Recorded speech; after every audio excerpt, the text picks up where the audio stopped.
ሰላም ጤና ይስጥልን ያንቱ ቤተሰቦች እንደምን አላችሁ? በዛሬው ቪዲዮአችን እንግዲህ ስለ እድሜና የዩቲዩብ ቻናል አካውንታችን እናወራለን። እስኪ በመጀመሪያ ደረጃ አንድ የዩቲዩብ ቻናል ዲሴብልድ የሚሆንበት ወይም ደግሞ ዲሊት ሊሆንባቸው የሚችሉ ህጎች ምን ይላሉ? ዲሴብል አካውንት ዲው ቱ ዘ ኤጅ ሪኳየርመንትስ ይልና ከላይ እንደምታዩት አድሰንስ፣ ጉግል አድስ እና ጉግል አናሊሲስ ከ18 ዓመት በላይ በአሜሪካ የጉግል ህግ መሰረት ማንኛውም የትም ያለ አንድ የዩቲዩብ ቻናል ባለቤት ከ18 ዓመት በላይ መሆን እንዳለበት እንግዲህ ህጉ ይደነግጋል ማለት ነው። ይሄንን ህግ ተላልፈን ስንገናኝ ምን ሊሆን ይችላል? ስለዚህ በ14 ቀን ውስጥ የማንነት መታወቂያችንን አስገብተን ማስተካከል እንደምንችል የዲሴብልድ የሆነ አካውንታችንን እዚሁ ህጉ ላይ ከታች እንደምታዩት ተቀምጧል ማለት ነው ቤተሰብ። ከዛ ውጭ ግን ዲሴብልድ ከሆነብን አካውንታችን ምን ማድረግ እንችላለን የሚለውን በዛሬው ቪዲዮአችንን እናሳያችኋለን። ስለዚህ ላይክ፣ ኮሜንት እና ሰብስክራይብ እያደረጋችሁ ቆይታችንን አብራችን እንሁን። እንደምታዩት የአንድ ቻናል ባለቤት አንድ ደንበኛችን ባለቤቱ ሞን የሆነ ቻናል ላይቭ ስትሪም ሃዝ ቢን ዲስብልድ ፕሊዝ ሪቪው ዮር ዩቲዩብስ ፖሊሲ ፎር ሞር ኢንፎርሜሽን ይልና ላይቭ ስትሪም መስራት እንደማይቻል ወይም ደግሞ ቪዲዮን በተመሳሳይ አጭር የሚሆን ረጅም ቪዲዮ መጫን እንደማይቻል በቻናሉ ውስጥ ዲሴብልድ አድርጎ በእንደዚህ አይነት መልኩ ያመጣብናል ማለት ነው። ይህ እንግዲህ ቀደም ሲል እንዳሳየኋችሁ ከ18 ዓመት በታች የሆነ ላይቭ ስንሰራ ህጻናት ከገቡብን፣ እንደዚሁም ደግሞ እድሜያችን ጉግል ስንከፍት የጂሜል አካውንት ስንከፍት ከ18 ዓመት በታች አድርገን ከከፈት ነው ላይቭ ስትሪም ከጀመርን በኋላ ወይም ደግሞ ምናልባት ቻናላችን ሞኔታይዝ ለፍተን ሞኔታይዝ ካደረግነው በኋላ እንደዚህ አይነት አስቸጋሪ ነገር ሊመጣብን ይችላል ማለት ነው። ስለዚህ ምን ማድረግ አለብን? ወደ ምን አይነት አክሽን ወይም ደግሞ ምን ይመጣልናል በቀጣይ የምናየው ይሆናል ማለት ነው። እዚጋ እንደምታዩት ጉግል could not verify your age ይላል። በላንድ ቀን ውስጥ ላንድ ቀን የሆነ ቬሪፋይ ማድረግ ስንሞክር የጫነው የመታወቂያችን ወይም የፓስፖርታችን እንግዲህ ምናልባት ጉግል ኢሜል ስንከፍት ካስገባነው እድሜ ጋር ተመጣጣይ ወይም ተመሳሳይ ሳይሆን ሲቀር እንደዚህ ብሎ ሊመልስብን ይችላል ማለት ነው። ምናልባት ፎቶግራፉ ወይም ደግሞ ጽሁፉ በደንብ ላይ ይታይ ይችላል። እንደዚሁም ደግሞ ሳይዙ ያስገባነው እድሜ አሁን ከጫነው መታወቂያ ጋር ማች ሳይሆን ሲቀር ምን ይሆናል ማለት ነው? ትራይ አጌን ብሎ ኖት ቬሪፋይድ ብሎ እድሜያችን ከዛ ጋር ቬሪፋይድ ወይም ደግሞ እውቅና ያልተሰጠ መሆኑን ይመልስብናል ማለት ነው። ከዛስ ወደ ምን አይነት እርምጃ ይሄዳል? ጉግል በነገራችን ላይ ዝም ብሎ እኛ ስህተት ስለሰራን ከሲስተሙ ያስወጣንም ተደጋጋሚ የሆኑ ማስጠንቀቂያዎችን ልኮ ነው ማለት ነው ከሲስተም ውስጥ የሚያባርረን። ስለዚህ ምንድነው to help keep your account secure Google needs to verify that it is you. Please sign in again and continue. አሁንም ለመቀጠል ሌላ አሁንም ማስታገሻ ይሰጠናል ማለት ነው። አንድ ሰው ራሱን ታሞ በማስታገሻ እንደሚድን ሁሉ አሁንም ሌላ ማስጠንቀቂያ እንድናደርግ የቻናላችሁን ደህንነት ለማረጋገጥ ምናልባት ሌላ ሰው ሊሆን ይችላል ገብቶ ቬሪፋይ ለማድረግ የሞከረው። ስለዚህ እናንተ መሆናችሁን ለማረጋገጥ ትክክለኛ መታወቂያችሁ ጂሜል አካውንታችሁን ስትከፍቱ ወይም ስንከፍት ተመሳሳይ መሆኑን በደንብ አድርጎ ቼክ አድርጎ እናንተ መሆናችሁን አሁንም እንደገና ግቡና አረጋግጡ ብሎ ማስጠንቀቂያ ይልክልናል ማለት ነው። ያ ምንድነው? ለቻናላችን ደህንነት ወይም ደግሞ ለጉግል አካውንታችን ደህንነት ሲባል በዛ መልኩ አሁንም አላርም ይልክልናል ማለት ነው አረጋግጡ ብሎ። ከዛስ ወደ ቀጣይ እርምጃ ሲሄድ ምን ይሆናል እናያለን ማለት ነው።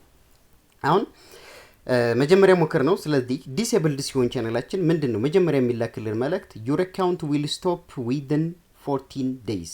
መጀመሪያ ቬሪፋይ ለማድረግ ሞከርን። ስለዚህ ለመቀጠል በቻናላችን አሁን ለመቀጠል ለሚቀጥሉት 14 ቀናት አይሰራም ማለት ነው። ምንም አይነት ነገር መጫን አንችልም። ኦልሬዲ ዲሴብልድ ሆኗል።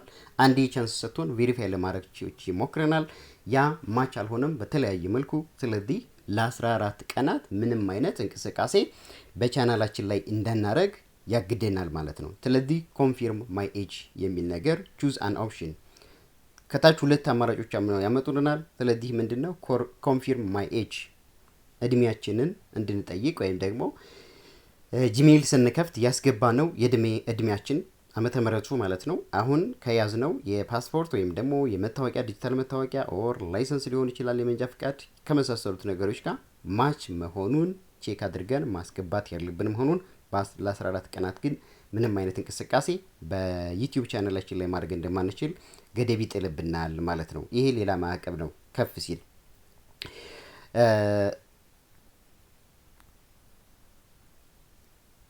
ሌላኛው እዚህ ጋር ምናልባት ላይታይ ይችላል። አውተንቲኬሽን፣ በአውተንቲኬሽን ቬሪፋይ እንድናረግ። አውተንቲኬሽን ማለት አፕሊኬሽን ነው። በዛ አውተንቲኬሽን ቬሪፋይ እንድናረግ ይልክልናል ማለት ነው ቤተሰቦቻችን። በአውተንቲኬሽንም ቬሪፋይ ማድረግ የምንችልበት አጋጣሚ ካለ አውተንቲኬሽን አፕሊኬሽን ነው። ከስልካችን አውርደን በዛ ኮድ ጉግል ይልክልናል። ያንን የአውተንቲኬሽን ኮድ አስገብተን እንድናስተካክል ሌላ አማራጭ ይሰጠናል ማለት ነው። እንግዲህ የአውተንቲኬሽን አፕሊኬሽኑ ማለት ከፕሌይ ስቶር ላይ ማውረድ የምንችለው ይሄንን ይመስላል ማለት ነው። አውተንቲኬሽን አፕ ስልካችን ላይ እናወርዳለን። ከዛ ጂሜይላችንን እዚህ ጋር ሳይን ኢን እናደርጋለን። ከዛ ቬሪፋይ ለማድረግ ምን ይልክልናል? ጉግል ማለት ነው ኮድ ይልክልናል። በዚህ በአውተንቲኬሽን አፕሊኬሽን ማለትም እድሜያችንን ወይም ደግሞ ትክክለኛ የፓስፖርት እና ጂሜል ስንከፍት ያስገባ ነው እድሜ ተመጣጣኝ ስላልሆነ ቬሪፋይ ለማድረግ ሌላኛው መጠቀም የምንችለው አውተንቲኬሽን አፕሊኬሽንን ሪኮመንድ አድርገው አውርደን እንድጠቀም ያደርግብናል ማለት ነው። ለማንኛውም አፕሊኬሽኑ ይህንን ይመስላል ማለት ነው። ፕሌይ ስቶር ውስጥ ማውረድ ትችላላችሁ። እንግዲህ የመጨረሻው ስቴፕ ጉግል የሚልክልን እድሜያችንን ቬሪፋይ ማድረግ አልቻልንም፣ በአውተንቲኬሽን ቬሪፋይ ማድረግ አልቻልንም። የመጨረሻ ስቴፕ የሚያደርግልን ማለት ነው ጉግል could not verify your age, your account will be deleted in 26 days። በ26 ቀን ውስጥ የመጨረሻ መጀመሪያ አንድ ቀን ተሰጥተናል። ከዛ የ14 ቀን ምንም አይነት እንቅስቃሴ እንዳናረግ ግን ቬሪፋይ እንድናረግ ተሰጠን። የመጨረሻ የሚላክልን መልእክት በ26 ቀን ውስጥ ቻናላችንን ማስተካከል ካልቻል ቻናሉ ዲሊት ይሆናል ወይም ደግሞ ከዩቲዩብ ይጠፋል ማለት ነው። ምንም አይነት የዩቲዩብ ቻናል አይኖርንም ማለት ነው። if you want to try again make sure that the image of your ID የምናስገባው አይዲ ወይም የመታወቂያ ፉል የሆነ ወይም ደግሞ ሙሉ ዶክመንቱን ስማችንን ከናያት እድሜያችንን የሚያሳይ መሆን አለበት። አራቱም ማዕዘኖች is clear ግልጽ በከለር እና ፍሪ ኦፍ ግላር ምንም አይነት ከሚያንጸባርቅ ነገር ግልጽ ሆኖ በትክክል የሚታይ መሆን አለበት። is large enough that allow word eligibility ይሄ ሳይዝ ፒዲኤፍ ጄፒጂ የሚለውን ምን አይነቱን የኢሜጅ ፎርማት ይጠቀማል የሚለውን እሱን ትክክለኛ አድርገን ማስገባት መቻል አለብን። match the age of birth that you provide ጂሜይላችን ስንከፍት ካስገባ ነው እድሜ ጋር አሁን የምንከተው ዶክመንት ፓስፖርት አይዲ ወይም ሌላ መረጃ ማች መሆን አለበት ወይም ተመጣጣኝ መሆን አለበት ብሎ እንግዲህ ጉግል ያስገድደናል ማለት ነው። ይህንን ማድረግ ካልቻል በሚቀጥሉት 26 ቀናት ውስጥ ቻናላችንን እናጠዋለን ወይም ደግሞ የኛ ሊሆን አይችልም ማለት ነው። ስለዚህ ሁሉ ጊዜ ቻናል ስንከፍት ከጉግል አካውንት ይጀምራል። ጂሜይላችን ጋር የምናስገባው እድሜ ትክክለኛ መሆኑን ማረጋገጥ መቻል አለብን ማለት ነው።